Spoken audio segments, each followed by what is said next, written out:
السلام عليكم ورحمة الله وبركاته. إن الله وملائكته يصلون على النبي يا أيها الذين آمنوا صلوا عليه وسلموا تسليما. اللهم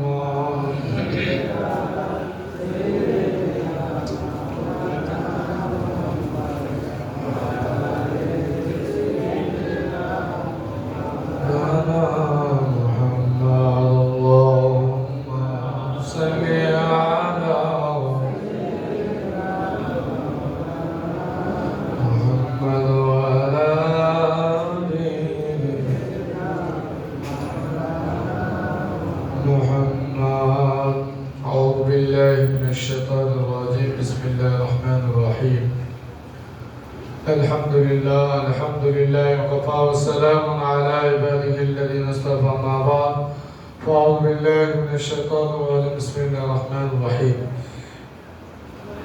সমস্ত প্রশংসা ও আরাধনা ও আলোচনা সে মহান পবিত্রতা আল্লাহ রাব্বুল আলামিন ইলাহি দরবারে তারই বান্দা হিসেবে আমি আপনি সকলেই ঘরে পবিত্রতা হালাতে মসজিদে বসে শুকরিয়া অন্তর থেকে বলে জোরে আলহামদুলিল্লাহ। তারপরে নবী আকরাম সাল্লাল্লাহু আলাইহি ওয়াসাল্লাম যে নবী আমার আপনার জন্য কেঁদে গেছেন, আজও কাঁদছেন, আগামীতেও কাঁদবেন, সে নবীর উপর ছোট্ট দরুদ নজরানা কম সময় অনুযায়ী পড়ি সাল্লাল্লাহু আলাইহি ওয়াসাল্লাম। وقال تعالى إن صلاتي ونصري ومحياي ومماتي لله رب العالمين لا شريك له وبذلك أمرت وأنا من المسلمين।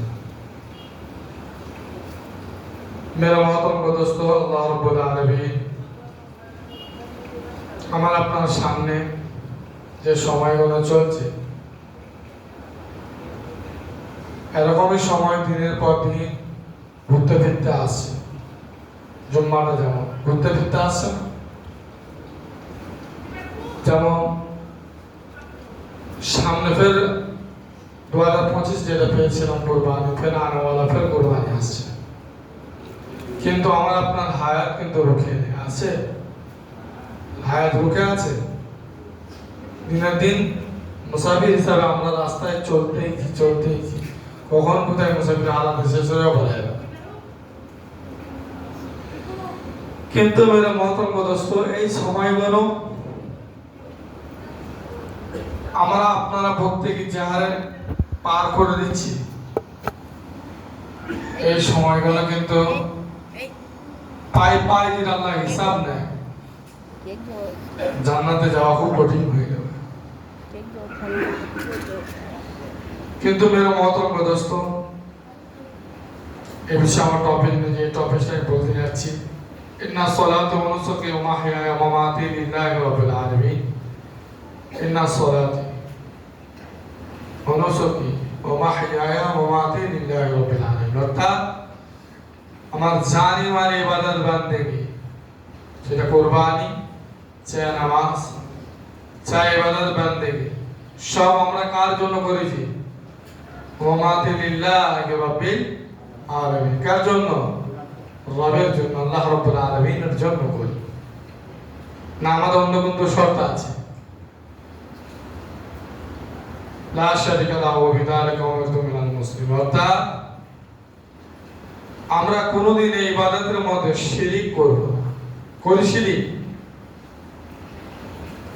বলুন তো, আবারও বলছি, এখানটা ভেঙে ভালো করে শুনুন। ইন্না সলাতি, আমার নামাজ, ওয়া নুসুকি ওয়া মাহইয়ায়া ওয়া মামাতি লিল্লাহি রাব্বিল আলামিন। অর্থাৎ আমার কুরবানি, আমার দান, আত-তাহিয়াতু লিল্লাহি ওয়া সালাওয়াতু তাইয়্যিবাত। আমার নবী যখন মেরাজে গিয়েছিলেন, আল্লাহ যখন জিজ্ঞাসা করলেন, হে রাসূল, আমি যে তোমাকে জমিন থেকে আসমানে উড়িয়ে নিয়ে আসলাম বরাকা দিয়ে, এই বরাক এতটাই কিমতি, দুনিয়া বিক্রি হলো কিনা যাবে, তত কিমতি যে আপনাকে বরাকে চড়িয়ে নিয়ে আসলাম। আল্লাহ যখন নবীকে জিজ্ঞাসা করেছিল, হে রাসূল, আমার জন্য কিছু নিয়ে আসলেন না? তো নবীকে যখন বারবার জিজ্ঞাসা করছিল, নবী তখন কি বলেছিল? আল্লাহ, আমি তো কি নিয়ে আসবো? কিছু খেলনা নিয়ে আসবো, আপনার তো ভালো বাচ্চা নেই। কিছু খাবার নিয়ে আসবো, তো আপনি তো খান না, তাহলে আমি নিয়ে আসবো নাকি? আল্লাহ যখন ফের বলে কিছু নিয়ে আসলেন না, তখন নবীকে এটাই বলেছিল, যেটা নামাজ আত্মায় পড়া হয়, তো অর্থ বুঝি না, তাই বুঝতে পারি। আত্তাহিয়াতু লিল্লাহি ওয়া সালাওয়াতু ওয়াত তাইয়্যিবাত। রব্বুল আলামিন আমার জান ইমান ইবাদত যা কিছু করেছি সব আপনার দোয়াতে দিলাম দেবে। বলুন না সুবহানাল্লাহ। আল্লাহ বিষয়ে কি বলেছেন? আসসালামু আলাইকা আইয়ুহান নবী বলেছিল না? অর্থাৎ হে আল্লাহর রাসূল আমার সালাম আপনার উপর বর্ষিত। নবী বললেন হে রব্বুল আলামিন আপনার সালাম আমি একার উপরে কি করে হতে পারে? আসসালামু আলাইনা ওয়া আলা ইবাদিল্লাহিস সালিহিন। বলুন না সুবহানাল্লাহ। অর্থাৎ আমার নেককার উম্মতের উপর আপনার সালাম বর্ষিত হতে থাকে। বলুন না সুবহানাল্লাহ। ফেরেশতারা সাক্ষী দিয়ে বলেছেন আশহাদু আল্লা ইলাহা ইল্লাল্লাহু ওয়া আশহাদু আন্না মুহাম্মাদান আবদুহু ওয়া রাসূলুহু। অর্থাৎ আমরা নবী অনেক দেখেছি সাক্ষী দিচ্ছে ইনি সচ্চাই নবী। বলুন সুবহানাল্লাহ। এমন আমার আপনার ঘরে আছে, এমনও ভাই আছে, এমনও বাপ আছে, এমনও মা আছে, সামান্য বাজারে তো ঢুকি বা ঘর থেকে দোকানে বেরিয়ে যে বাপ মাকে ভুলে যায়, বদনাম দেয় কিছু। কিন্তু নবীজি অনেক ভুলে গিয়েছিল, সে ঢুকেও যেতে পারে না পৃথিবী, সেখানে যে উম্মতকে ভুলে না। কোন উম্মত? যে উম্মত নামাজ পড়া, যে উম্মত উপরে ফরজ হয়ে যাচ্ছে কুরবানি করে না, যে উম্মত সুন্নতি দাঁড়িয়ে রাখার কথা রাখে না। নামাজ কত জুম্মা ছাড়া আর কেউ পাঞ্জাবি টুপি হারিয়ে যায়। সেই উম্মতের জন্য নবী যখন, আচ্ছা বলুন তো, আল্লাহ রাব্বুল আলামিনের কাছে যখন বললেন আল্লাহ আসসালামু আলাইনা ওয়া আলা ইবাদিল্লাহিস সালিহিন, আমার সালাম আপনার উপর বর্ষিত হোক, আসসালামু আলাইকা আইয়ুহান নবিয়্যু আপনার উপর বর্ষিত। আল্লাহর নবী যদি ওখানটা এটা যদি না বলতো কিছু বাধা হতো? কিছু বাধা আসতো? নবীকে উম্মতকে ভালোবাসে না ভালোবাসে নাকি? বাসে মানে বহুত, সে বাসা কিনারা নাই। বলুন তো সুবহানাল্লাহ। তা জোরাত করে বলেছি নবীর উপরে আপনারা আমরা এখানে যে যা আছি, আমরা হয়তো উম্মত বসে আছি, সামনে জুম্মা একবার দরুদ পড়েছিল, নামাজ পড়তেছে, আবার আজকে পড়বে, আর সামনে যা 7-8 দিন চলে গেল বলছে কোনো ফেরেশতা পড়ছিল, কেউ আমার কাতিবিনে আলা বলুন পুরো ফেরেশতা আছে না, তারা পড়ছিল নাকি? এই অবস্থায় যদি আমি আপনি নবীর সামনে দাঁড়ায়, নবী উম্মত বলে পেছন দিবে? সামনে জুম্মায় দরুদ পড়েছিলেন একবার, আর এই জুম্মায় একবার পড়বেন নবীর উপরে, কেমন উম্মত? যেখানে হাদিস এসেছে মান আহাব্বানি ফাকাদ আহাব্বাহুল্লাহু মাই ফিল জান্নাহ। তুমি নবীকে পেতে, নবীকে যদি পেতে দাও আল্লাহকে ধরা লাগবে না, সরি আল্লাহকে যদি পেতে দাও নবীকে ধরা লাগবে। বুঝতে পারছেন? তো নবীর উপরে দরুদ কালাম কিছুই পড়ি না, পড়ছি পড়াই তো হয়নি। অনেকে এমন আছে কানে দরুদ ইব্রাহিম আজও মুখস্থ হয়নি। নামাজ পড়বো ইমাম সাহেবের সাথে আল্লাহু আকবার আল্লাহু আকবার আসসালামু আলাইকুম আসসালামু আলাইকুম চলো, আর কবে শিখবে? যদি এখন পাই করে যদি নামাজের এইগুলো ধরা হয়, যদি শোনা হয়, অনেকে মাইনাস হয়ে যাবে। আমার ভোট হচ্ছিল না, ভোটে এবার অনেক ডিলেট ভোট আসছে, তো এখানে অনেকে ডিলেট হয়ে যাবে। অর্থাৎ দরুদ ইব্রাহিম পড়তে পারবেন না, অনেকে এখনো জানা না। তো নবীর সামনে যখন দাঁড়াবো তখন কি মনে লজ্জাবোধ হবে না? এখানে এমনও ব্যক্তি বসে আছেন 5 ওয়াক্ত নামাজ পড়তে আসে না, কেন? নামাজ কারণ কিছুই জানা নাই, কি করতে মসজিদে যাবো, রুকু সিজদা ঠিক মতো জানিনি, সূরা কোনো জানা নাই, অনেকে দেখে হাসাহাসি করবো, ওই জন্য আসতে। আচ্ছা বলুন তো, সিমজলে হায়াসিনে মুসল্লি হয়তো 50 জন ধরছেন, হয়তো 50 জন কাছে আপনার একবার ঘুমাজ তো লজ্জা বোধ হবে, পড়তে পড়তে আপনার লজ্জা আল্লাহ কাটিয়ে দেবে। বলুন সুবহানাল্লাহ। এমনি তো বলা হয়েছে আপনি যদি কিছু নাও জানেন 1.5 মাস আপনার জন্য সব ছাড়। বলুন সুবহানাল্লাহ।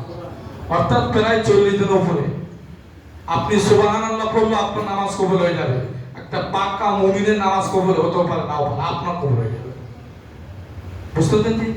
কেন? আপনার জন্য আল্লাহ ছাড় দিয়েছে। ওই 1.5 মাস আপনাকে শিক্ষা নিতে হবে, দেখে দেখে শিখতে হবে। বুঝতে পারছেন? জিজ্ঞাসা করতে হবে, ইমাম সাহেবের কাছে বসতে হবে, যারা জানে তাদের কাছে জানতে হবে। এখানে তো দুনিয়ায় 40-50 জন আপনার লজ্জা আসবেন না। এবারে বলুন তো, কাল হাসরের ময়দানে যখন উঠবে, সেখানে নবীগণ, সিদ্দিকগণ, শুহাদা, সলিহগণ, আদম আলাইহিস সালাম, মুসা আলাইহিস সালাম, সমস্ত নবীরা থাকবে, সমস্ত ওলিরা থাকবে, আপনার 14 পিঢ়ি ওখানে থাকবে, আমাদের নবী থাকবে, সব আল্লাহ থাকবে, ফেরেশতারা থাকবে। তখন আপনার কেমন হবে? যদি বান্দাকে ধরে একজনের কাছে আল্লাহ পাই হিসাব দেবে। বুঝতে পারছেন? তো বান্দা তোকে যে দুনিয়া পাঠিয়েছেন কি করেছে বল, আল্লাহ এরকম করে একজনের কাছে হিসাব দেবে। তো ওখানে যদি ধরা খায় ওখানে লজ্জা আসবে না? ওখানে যদি লজ্জায় পড়েও যদি যান কোনো কাজ আসবে? যারা পরিমাণ আপনার যেন কাজ আসবে না। তাই মেরা মহতরম দোস্ত, লজ্জাবোধ কিসের? আপনার সামনে আপনার যুবতী মেয়ে 18 বছরের মেয়েটা পর্দা করে স্কুলে যাচ্ছে না, বাজারে যাচ্ছে না, আপনার ওইটা লজ্জা হয়নি? নামাজ পড়তে আসবেন, আপনার এতে নিয়ম কারণ জানকারি নেই বলে কিসের লজ্জা? পরন্তু 18 বছরের যুবতী মেয়েটাকে পর্দা করে বাম্মা ও ভাইকে তার পর্দার দায়িত্ব ছিল কিনা ছিল না পড়ানো? আপনি জানেন একটা যুবতী 5-6 জনকে জাহান্নামে নিয়ে যাবে। আপনি তাহাজ্জুদ কেন যদি আলেমও হয়ে থাকে, আপনার ঘরে যদি মানে ওরকম পর্দা যদি না করে আপনার মেয়ে আপনার স্ত্রী, যদি আপনি পীরও হয়ে থাকেন আপনাকে আল্লাহ আগে জাহান্নামে দিবে। ওর কারণে আপনাকে ঘরে রাজা বানিয়েছিল ঘুমাবার জন্য। একটা ঘরে গার্জেন সে কি রাজা নয়? তার অর্ডার চলবে তো সেখানে, অর্ডার তো চলে মেয়েদের আজকাল। তবে চলতে চলে আছে বোঝাতে যে আন্তরিক আসছি মেরা মতন দোস্ত। আমি যে জিনিসটা বোঝাতে চেয়েছি এখানে ভালো করে বুঝুন। এখানে বলেই দিই, একটা মেয়ে 6 জনকে জাহান্নামে নিয়ে যাবে। একটা যুবতী, একটা মহিলা সর্বপ্রথম তার পিতাকে দিবে, তারপর তার বড় ভাই, তারপর তার বড় মামা, তারপর তার বড় চাচতো ভাই, তারপর তার বড় ভাইপো, তারপর তার বড় ভাগনা। বুঝতে পারছেন? এরকম 6 জনকে নিবে জাহান্নামে। কেন? আল্লাহ তাআলা কালকে কিয়ামতের দিনে জিজ্ঞাসা করবে যে আমি আপনার এটা তো মেয়ে, বলে হ্যাঁ, তাহলে মেয়েটা পর্দা অনুযায়ী ইসলাম শিক্ষা অনুযায়ী রাখা দায়িত্ব ছিল কার? তখন সে নিজে বলবে আমার, না আল্লাহর সামনে চেকিং চলবে না। বুঝতে পারছেন? তাহলে আপনি রাখেননি কেন? সেই জায়গা ধরা খাবে, তার বড় ভাইকে ধরবে আল্লাহ বলে তুমি কেন বলনি? একের পর এই 6 জনকে জিজ্ঞাসা করবে। 6 জনই যদি না বলে থাকে আর যদি সে মেয়েটা বলে দেয় তাহলে বলে আরবি আমি অতটা হয়তো বুঝি না জানিনি, কিন্তু আমার বাপ মা একটা বড় বলা নেই, সব বলেই না আমাকে আপনার নামাজ আপনার রোজা আপনার কাছে বলে ওখানে থাক, তুই আগে ওখানে পড়া হয়ে যা, জাহান্নামের দাসটা খেয়ে আয় যায় কেমন লাগে। তাই জোরাত করে বলেছি, ইবাদত বান্দিকে শুধু করলে হয় না, সব জায়গায় ইবাদত বান্দিকে সমান করতে হবে। বুঝতে পারছি? আল্লাহ তাআলা বুঝতাম খুব সুন্দর বলেছে আমি। তা আমার আপনার মা বোনদেরকে এগুলো বোঝাবো তো ইনশাআল্লাহ। অর্থাৎ আমার আপনার জানি মানে ইবাদত বান্দিকে কার জন্য হবে? জি, আল্লাহর জন্য হবে। কাউকে যদি ভালোবাসি কার জন্য? আল্লাহর জন্য। আমার ভালোবাসা আমার স্ত্রীর হক আদায় করছি কার জন্য? আল্লাহর জন্য। এরকম সর্ব জায়গায় যখন আপনি আল্লাহকে ডাকবেন, আমার আওয়াজ দেখে ফাইনাল আমার সদন্তন অংশরী আমার কিয়ামত। এই জমিনে যখন যেখানে তুমি যাবে আল্লাহকে স্মরণ রাখবে, আল্লাহ তোমাকে কিয়ামতের দিনে স্মরণে রাখবে। বলুন সুবহানাল্লাহ। আর তুমি যখন যেখানে যাবে আল্লাহকে ভুলে রাখবে, আল্লাহ তোমাকে কিয়ামতের দিনে ভুলে যাবে। বলতে পারলেন না নাউজুবিল্লাহ? আল্লাহ যদি ভুলে যায় জান্নাতে যাওয়া কি সহজ? না আরো কেউ আছে নিয়ে যাবে? কেউ নেই। তাই জোরাত করে বলেছি আল্লাহকে 24 ঘন্টায় যখন যেখানে যাবো যদি স্মরণে রাখেন, আল্লাহ আলামিন আপনাকে সর্বপ্রথম কিছু হোক চাই নাই হোক হারাম কাজ থেকে হেফাজত করে দেবে। বলুন সুবহানাল্লাহ। কেন? আপনাকে কেউ মদের আগে বস করতে পারবে না। আপনি বসতে যাবেন না, এটা আমার দ্বারা চলবে, এটা আল্লাহ দেখছে। এই যে আল্লাহ দেখছে, আপনি জেনে যাবেন আপনার ভালো আসবে না, আল্লাহ জানে। আল্লাহ দেখছে, আমার দ্বারা অসম্ভব। বারবার যখন আল্লাহ আল্লাহ আল্লাহ ডাকতে থাকবেন অন্তরে জিকির চলবে, আল্লাহ আপনাকে দুনিয়ায় ওলি বানিয়ে ছেড়ে দেবে। বলুন সুবহানাল্লাহ।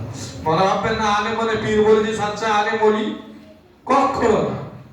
আল কাসিবু হাবিবুল্লাহ, আল্লাহর নবী বলছে যারা চাষবাস করে খায়, রিকশা চালিয়ে খায়, হালাল রুজি রোজগার করে, ঘর বাড়ি হয়তো কখনো উন্নতি হতে পারেনি কিন্তু হারাম খায়নি, আল কাসিবু হাবিবুল্লাহ, ওই ব্যক্তিটা আল্লাহর ওলি। বলুন সুবহানাল্লাহ। আর যে ব্যক্তিটা ইবাদত বান্দিগি করে কিন্তু হারামও খায়, ব্যবসা কি আর ঘর বাড়ি কি আর আলিশান কি, কিন্তু আল্লাহ নবী বলছে ওই ব্যক্তির আল্লাহ ওলি হতে পারে না। ও ইবাদতও করে, ও খারাপিও করে, আর ইবাদত যেগুলো করেছে খারাপির কারণে মাইনাস হয়ে গেছে। কিয়ামতের দিনে দেখবে জিরো ব্যালেন্স, কিচ্ছু নাই। তো জোরাত করে বলেছি, তো আমরা ইনশাআল্লাহ প্রত্যেকে হালাল পথে দুনিয়ায় চলাফেরা করব ইনশাআল্লাহ। এবার বলেছি ইন্না সলাতু ওয়া নুসুকি ওয়া মাহইয়া ওয়া মামাতি লিল্লাহি রাব্বিল আলামিন। অর্থাৎ রবের জন্য ইনশাআল্লাহ প্রত্যেকে আমরা কুরবানি করব তো ইনশাআল্লাহ। কুরবানি মে মাসে 28 তারিখ পড়ছে, বুঝতে পারছেন? হাতে বেশি সময় নেই। কোরবানি অনেকে হয়তো দুদিন একদিন আগে কোরবানি গরু কিনতে যান, জি আল্লাহ তাআলা আলামিন ওই কোরবানি থেকে যে 1-1.5 মাস আগে কিংবা 1 বছর আগে যে কোরবানি, এটা কোরবানি গেল ভালো। অনেক তো লোক থাকে যে অনেক সময় ডিস্টার্ব হয়, কমসে কম 1-1.5 মাস আগে গরুটা কেনাটা উত্তম। বুঝতে পারছি, এই জন্যই উত্তম। আল্লাহ তাআলা আলামিন আপনার কোরবানি পয়সা রাখে না। বুঝতে পারছি, আল্লাহ হলো জ্ঞানী আর আমরা কি দিই ফকির। বুঝতে পারলেন না কথাটা? আল্লাহ আপনার পয়সা রাখে, আল্লাহর কিসের অভাব আছে? তিনি তো বলে দিলেই হয়ে যায়, কোন বলে দিলেই হয়ে যায়। বুঝতে পারছেন না? তিনার পয়সার অভাব নেই, কোনো কিছুই নেই তার অভাব। অভাব যত আমার আপনার। বুঝতে পারছি, অর্থাৎ আল্লাহ রাব্বুল আলামিন আপনার অন্তর থেকে কি দেখে দিই যে আমি কোরবানি দিচ্ছি এটা রবের জন্য। এই গরুটাকে শ্যাম্পু দিয়ে গোসল করানো, তার দেখভাল করানো, তার উপরে মায়া এতটা বসবে কোরবানি দেওয়ার দিন যেন আপনার চোখে পানি চলে আসে। বলতে পারলেন? সুবহানাল্লাহ। এরকম যদি আপনার হয়, আল্লাহ রাব্বুল আলামিন আপনার ওই কোরবানিটা কবুল টুকুটা বেশি করবে। বলুন সুবহানাল্লাহ। এরকম যেন না হয় যে কোরবানির দিনে আপনি পয়সাওয়ালা ব্যক্তি এমন ব্যস্ত কোরবানি যেতে হবে ওই দেখারও সময় নেই। বুঝতে পারছেন? কোরবানি যে হালালটা হবে এটা দেখারও আপনার সময় নেই। ওই জন্য আপনি এমনই বিজি করে ব্যস্ত আছেন। কিন্তু মেরা মতন দোস্ত, আগের থেকে কোরবানি গরু কিনবেন। বুঝতে পারছেন? আপনার যতই কষ্ট হয় দরকার আপনি নিজে মাঠে নিয়ে যাবেন চলতে। বুঝতে পারছেন? মাঠে আজান হয়ে যাচ্ছে, টাইম নেই, আমাদের এসে মসজিদে ধরতে পারবো না, মাঠের পানি উজু করে ওখানে নামাজ পড়ে দেবে। তখন ইসলাম বলছে ওই ব্যক্তিরা ওখানে ইমামতে নামাজ পড়লে ওর পেছনে ফেরেশতারা শামিল হয়। বলুন সুবহানাল্লাহ। আর নামাজ কবুল হওয়া বেশি। তার মানে কি ও মাঠেই পড়বেন গরু নিতে নাকি? বিষয়টা এরকমটা না, সময় ক্ষেত্রে হয়। আপনি কোনো জায়গায় গেছেন, সময় নেই, আর মসজিদে যেতে গেলে জামাত পাবো না, ওয়াক্ত শেষ হয়ে যাচ্ছে, তখন উজু করে ওখানে নামাজ পড়ে দেবেন। বুঝতে পারছেন? হয়তো বলেন আপনি ইমাম সাহেব, আপনি ব্যবসা করেন, আপনি আর মাঠে ঘাটে সম্পন্ন যেতে পারি? সবার জন্য বলছি না, যে আপনার সময় থাকে তাহলে আপনি কি করবেন? চেষ্টা করবেন ওকে সময় দেওয়ার জন্য গরুটার উপরে। কেন? আপনার আল্লাহ অন্তরটা দেখবে যে বান্দা অবশ্যই এই গরুটা যে কিনেছে ও আমার জন্যই কিনেছে, এই এত যে মেহনত করছে ও আমাকে খুশি করার জন্য করছে। বুঝতে পারছেন না? 1 মাস আগে কিনলে গরুটা গাভী আছে কি না, গরুটা কি প্রবলেম আছে না প্রবলেম কোনো, এখানে বাস্তব পরিপূর্ণতা বোঝা যায়। আর কালকে কোরবানি হবে, কালকে বৃহস্পতিবার হাট, সরি সামনে 3-4 দিন বাকি আছে কোরবানি হবে, সামনে রবিবারে মায়াপুরতে কিনে আনলেন, কোরবানির দিনে দেখা গেল ওটা প্রবলেম হয় কিনা? হয় না অনেক সময়। তাই 1 মাস আগে কি আবার 20 দিন 15 দিন আগে গরুটা কিনবেন, তার উপরে যতটা দয়া মায়া আপনি দেখাবেন। বুঝতে পারছেন? বলুন, ইব্রাহিম আলাইহিস সালামের সন্তান আল্লাহ কুরবানি চেয়েছিল, তাই না? এই সন্তানটাকে ইব্রাহিম আলাইহিস সালাম একদিন পেলেছিল? হাদিসে ছিল তার প্রায় 8-9 বছর বয়স। বুঝতে পারছেন? সন্তানকে চেয়েছিল কুরবানি দেওয়ার জন্য। কে চেয়েছিল? জি, ওটা আল্লাহ রাব্বুল আলামিন চেয়েছিলেন। কিন্তু সন্তানকে কুরবানি তিনি দিতে গিয়েছিল না? যায়নি? গিয়েছিল, কিন্তু তার মায়াটা একটা গরুর চাইতে বেশি ছিল না বেশি ছিল? কম ছিল। জি, সন্তানের মা একটা গরুতে বেশি ছিল না কম ছিল? আল্লাহ দেখতে ছিল কি? আল্লাহ চেয়েছিল ইব্রাহিম আলাইহিস সালাম আর ইসমাঈল আলাইহিস সালাম কুরবানি হয়ে যাক, এটা আল্লাহ কোনোদিন চেয়েছিল না। বুঝতে পারছেন? আল্লাহ দেখতে চেয়েছিল যে বান্দা ইব্রাহিম তো নবী ছিলেন, ইব্রাহিম আলাইহিস সালাম নবী ছিল না? তিনি নবী আমার অবশ্যই। পৃথিবীর সবথেকে কড়া ইমতিহান নিয়েছিল ইব্রাহিম আলাইহিস সালাম আল্লাহ। কিন্তু সে নবী আমার, দেখি সে তো আমার উপর অবশ্যই তার ভালোবাসা মহব্বত আছে, তার সন্তানটাকে আমি চেয়েছি দেয় কিনা দেয় কিনা, কেন তার সন্তান উপরে দুনিয়ার সবচাইতে বেশি মায়া আছে। আমার সন্তান আপনার সন্তানকে যদি কোনো ব্যক্তি যদি চায় মারার জন্য, আজকাল কেউ দিবে? কেউ দিবে বলুন? মাথা খারাপ হয়ে গেছে, দরকার হয় তাকে মেরে ফেলবে, দেওয়া তো দূর কি ভাই। বুঝতে পারছেন না? কিন্তু আল্লাহ রাব্বুল আলামিন চেয়েছিল যে ইব্রাহিম আলাইহিস সালাম তার সন্তানকে অবশ্যই অতিরিক্ত সে ভালোবেসে ছিল, ভালোবাসা ছিল, দয়া মায়া ছিল। এই দয়া মায়া থাকার পরও আমি যখন আল্লাহ চাচ্ছি দেখি আমার ইব্রাহিম দিতে পারে কিনা পারে না। ইব্রাহিম আলাইহিস সালাম ঢুকেছিল? একদম ঢুকেছিল না। তার আগে কুরবানি দিয়েছিল নাকি? না, দেয়নি। উট, গরু, ছাগল, কত দুম্বা, কত উট, কত কি করেছিল। বারবার তখন ইব্রাহিম আলাইহিস সালাম স্বপ্ন দেখলেন যে সন্তানকে নিয়ে গেলেন। বুঝতে পারছেন? কিন্তু সন্তান উপরে ছুরি চালাতে চলে গেছিল, যাই কিনা যায়নি? চালাবে আল্লাহ রাব্বুল আলামিনের মাধ্যমে। কি হবে? দুম্মা কুরবানি হয়ে গেল, সন্তানকে আল্লাহ সাইডে করে দিল। অনেক লম্বা ইতিহাস, কিন্তু আল্লাহ চেয়েছিল না তার সন্তানটা মারা যায়, আল্লাহ চেয়েছিল ওইটা।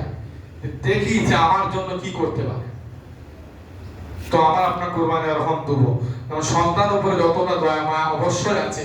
একটা গরুকে দয়া মায়া করে যখন আপনি লালন পালন করে তুলবেন না সন্তানের মতো, 100% আপনার কুরবানিটা কবুলাতে চান বেশি, আপনার দয়া মায়াটাও বেশি আসবে তখন। বুঝতে পারছি? তো গরু ইনশাল্লাহ আগে থেকে কেনার চেষ্টা করবেন, আর ভিআইপি গিরে ওখানে দেখাবেন না। বুঝতে পারছি? ভিআইপি সব জায়গায় চলে না। আপনি নামাজ পড়তে এসে যদি ভিআইপি গিরি করেন, আপনার নামাজ আল্লাহ কবুল করবেন, ফকিরের কবুল করবেন। ফকিরে ভিআইপি মানে কেমন? আমি উল্টো বুঝবেন না। ধরুন আপনি সে আর খুশবু হাত আমি টেরাস করে যাচ্ছে, আর আপনার পাশে একদম একটা গরিব জয়ী মিসকিন, ভালো হয়তো টেরাসও করতে পারেন, আর আপনি না করবেন বলা যাবে? এটা মসজিদে বলা যাবে? কেউ বলতে পারবে না। আর যদি বলে আল্লাহ রাগ নিয়ে ওই ব্যক্তি নেমে সব ধ্বংস করে দেবে। কেন? আল্লাহর ঘর এখানে খড়া বলো, লেংড়া বলো, ফর্সা বলো, কালো বলো, বাবা বলো, সব এক কথা। বুঝতে পারছি? আল্লাহর কাছে এসব কিছু না। তবু যদিও যে আসে তাকে অবশ্যই ভালো ড্রেস করতে হবে। এইখানে ভিআইপি আপনার চলবে না। Same case. আমি এইসব মানুষ, আমি যদি গরু চড়াতে যাই লোক কি বলবে? কবরে যখন যাবেন ওখানে কি লোক দেখতে যাবে নাকি আপনাকে? মানে আপনার আজাব হবে? কেউ তো যাবে না এখানে। আপনি আল্লাহর জন্য, কার জন্য? জি, আমার আল্লাহর জন্য আমি গরু চড়াতে যাচ্ছি, কুরবানিটা দেবো। কার জন্য দেবো? আল্লাহর জন্য। আমার নবী মুহাম্মদ মুস্তাফা সাল্লাল্লাহু আলাইহি সাল্লাম থেকে এই দুনিয়ার পৃথিবীর মধ্যে জমিন আসমানের মধ্যে ভিআইপি আর কেউ ছিল? নবী তায়েফের মাঠে পাথর উপরে হেঁটে হেঁটে যদি যেতে পারে, আমি আপনি কেন পারবো না? আল্লাহর জন্য। বুঝতে পারছেন না? নবী যদি করতে পারে, আমরা কেন পারবো না? নবী, তিনি নবী হয়ে বাথরুম সাফা করেছে, বিশ্বাস করেন? মসজিদে যে নববী, আজকে তো দামি দামি পাথর টাইল লাগানো আছে, সময় হয়ে গেছে, লম্বা করবো না। ওই মুহাম্মদ মুস্তাফা সাল্লাল্লাহু আলাইহি ওয়াসাল্লাম আপনার নবী, তিনি সাহাবাদেরকে নিজে খুব মসজিদে নববীর বাথরুম পিছাখানা সাফা করেছে, পরবর্তীতে নামাজিরা নামাজ পড়তে এসে তার প্রবলেম না হয় এই জন্য। আর আজকাল নামাজিরা, মসজিদে মুসল্লিরা বাথরুমে ঢোকা যায়নি, পিছাখানা ঢোকা যায়নি, সাফাকে করবে, মাসে এক বছর দিকে হয়তো হয় না, হয় না। তার মানে কি সাফা পরিষ্কার পরিচ্ছন্ন মসজিদে দায়িত্ব গোটা গ্রামবাসীর, না শুধু ইমাম সাহেব আর কমিটি, প্রত্যেকের জন্য। বুঝতে পারছেন? এগুলো করলে নেকি আছে না? নেকি নেই? নেকি আছে। তোমরা মহতরম মুদস্সির বিষয়ে বুঝতে উঠে যাচ্ছে। কুরবানি গরু যে আগে থেকে কেনাটা কি ভালো না খারাপ, এখন কি বুঝলেন? অবশ্যই আগে কিনবেন, আর গরুটার উপরে আপনাকে যত্ন, দয়া মায়া আপনার লাগাবার চেষ্টা করবেন। বুঝতে পারছি? এই দয়া মায়াটা আল্লাহ রাব্বুল আলামিন দেখবেন, আর তখন আপনার দয়া মায়াটা অতিরিক্ত আসবে। হাজারও হোক না সেটা 10,000 টাকার গরু, ওই দয়া মায়াটা, এক ব্যক্তি 10,000 টাকার গরু কুরবানি দিতে যে সে এত দয়া মায়া বোধেছে গরুটার উপরে, তার চোখ দিয়ে পানি চলে আসছে। আল্লাহ রাব্বুল আলামিন সেটা বরং যোগ্যটা কবুল চান বেশি বলে সুবহানাল্লাহ। আর এক ব্যক্তি 2 লাখ টাকার গরু কিনেছে, লোককে ভাড়াতে রেখে দিয়েছিল, তুমি রেখে দেবে, কোনো অবশ্যই না, তুমি এটা করে দেবে, আর কুরবানির দিনে 2,000 টাকা নিয়ে দেবে, অসুবিধা নেই, 2 লাখ টাকা দিল, কুরবানিটা হয়ে গেল। সে বাবু কুরবানি তো দেখা তো ধর কি ভাব, গরুটা পর্যন্ত মনে ভালোভাবে দেখেছে। বলুন ওই ব্যক্তিটা তার আল্লাহ কবুল হবে না হবে না ব্যাপারটা এটা বুঝাতে চাচ্ছে না, তার দয়া মায়াটা গরুর উপরে বসবে এইটা বোঝাতে চেয়েছে। দয়া মায়া ইব্রাহিম আলাইহিস সালাম যেমন দেখেছিলেন। বুঝতে পারছেন তো যেমন কথা না? আল্লাহ রাব্বুল আলামিন সকলকে সঠিকভাবে কুরবানি করার তৌফিক দান করুন। ওয়া আল্লাহু আলামিন।